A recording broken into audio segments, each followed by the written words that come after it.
Last night, something chased you. Maybe you don't remember the whole dream. Maybe only pieces remain. The heavy legs, the hallway that stretched too far, the door that would not close, the sound behind you getting closer. You never saw exactly what it was, but you knew one thing with total certainty. It wanted you. Then you woke up. Your room was quiet. Your body was safe. The thing was gone. So you told yourself it was just a dream, but your brain may have been doing something far older than dreaming. It may have been rehearsing survival, because the dream where something chases you is not rare. It is one of the most common nightmares humans report. Across cultures, across ages, across completely different lives, people keep dreaming the same basic story. Something is behind you. You run.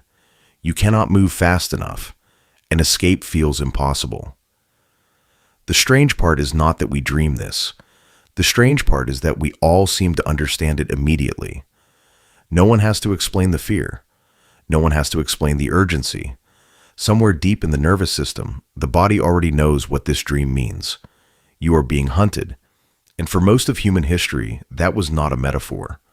Long before alarms, locks, streetlights, and walls, our ancestors lived in a world where danger had teeth.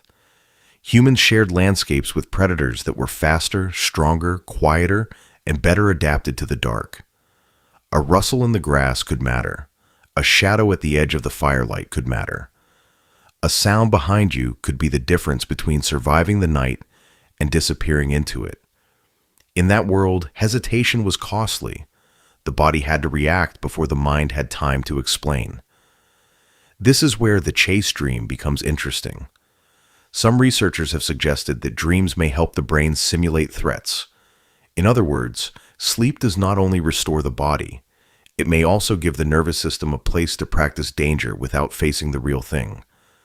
A kind of survival rehearsal, not a perfect recording of life, not a prophecy, not random nonsense, a simulation. Your brain builds a threat. Your body responds. Fear rises. Your attention narrows. You search for an exit. You run. And even though you are lying safely in bed, the emotional system reacts as if the danger is real. That is why chase dreams feel so physical.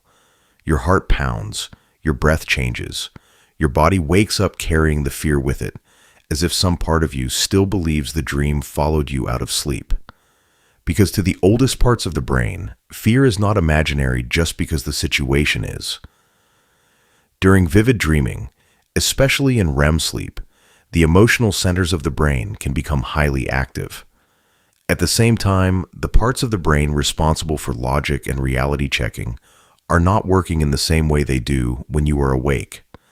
That is why you do not stop in the middle of the dream and say, "This is impossible." You believe it. You believe the hallway. You believe the footsteps. You believe the thing behind you. The fear is real, even when the monster is not. And then there is the most frustrating part of the chase dream. Your legs will not work. You try to run, but your body feels slow, heavy, useless. You push harder, but the ground seems to pull against you. The thing behind you keeps gaining.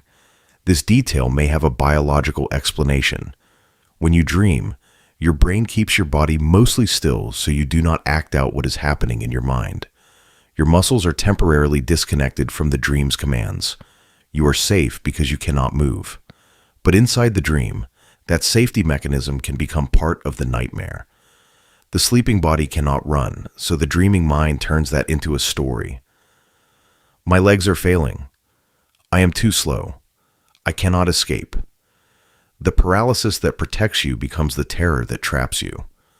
That is what makes the dream so convincing. It borrows from real sensations, a real heartbeat, real fear, a real lack of movement. Then it builds a story around them. And often, the thing chasing you has no clear face. That may be the most ancient part of all. In many chase dreams, the pursuer is vague. A shadow, a presence, a shape, something just out of view. You know it is there, but you cannot fully see it. That uncertainty is powerful because the unseen threat is often more frightening than the visible one. A visible enemy can be measured. A hidden one becomes limitless. Your imagination fills in what your eyes cannot confirm. For our ancestors, danger was often like that. Not a monster standing clearly in front of them, but a sound in the brush, a movement in the dark, the feeling of being watched before anything had appeared. The unknown threat may be one of the oldest fears humans carry, and the modern mind still uses it. Today, most of us are not running from predators. But the ancient system has not disappeared. It simply uses new material. Stress becomes a chase. Avoidance becomes a locked door. Pressure becomes a collapsing hallway. A conversation you are dreading becomes something faceless gaining on you. The dream does not always show you the literal problem. It shows you the emotional shape of the problem. Something is unresolved. Something feels urgent. Something is catching up. That is why a chase dream can happen when you are avoiding a decision, ignoring a conflict, feeling overwhelmed, or carrying pressure you have not named yet. The brain reaches for the oldest story it has. Danger behind you. Escape in front of you. Move now. This does not mean every chase dream has one simple meaning. Dreams are not codes where every symbol has one fixed translation. The thing chasing you could represent fear, stress, memory, pressure, guilt, uncertainty, or nothing more than the brain running an old survival pattern. But the feeling matters. Ask yourself this: what in your waking life feels like it is gaining on you? A responsibility? A deadline? A truth you do not want to face? A version of yourself you have been trying to outrun? Sometimes the dream is not asking you to decode the monster. Sometimes it is asking why you are running. That may be why these dreams stay with us. They are simple, but they are not shallow. The chase dream strips life down to its most basic structure: threat, fear, movement, survival. No distractions, no explanations, no polite social mask, just the body trying to get away. And somewhere inside that terror is a reminder of what the human nervous system was built to do. It detects danger. It prepares the body. It keeps watch, even in sleep. Your mind may live in the modern world, but your instincts are much older. They were shaped in darkness, in open landscapes, near firelight, in places where the night was not empty, and survival was never guaranteed. So when you wake from a chase dream, heart racing, sheets tangled, fear still fading from your body, you are not broken. You are carrying an ancient alarm system, one that does not always know the difference between a predator, a deadline, a memory, or a feeling you have been avoiding. It only knows this: something feels dangerous, so it runs the simulation. It puts you back in the oldest human story. You are being pursued. You need to move. You need to survive. And then you wake up. The room is still. The door is closed. Nothing is behind you. But your body remembers, because long before humans had language for anxiety, stress, or trauma, we had the chase. And long before we understood dreams, the brain was already using the night to practice fear. So maybe the dream is not just a nightmare.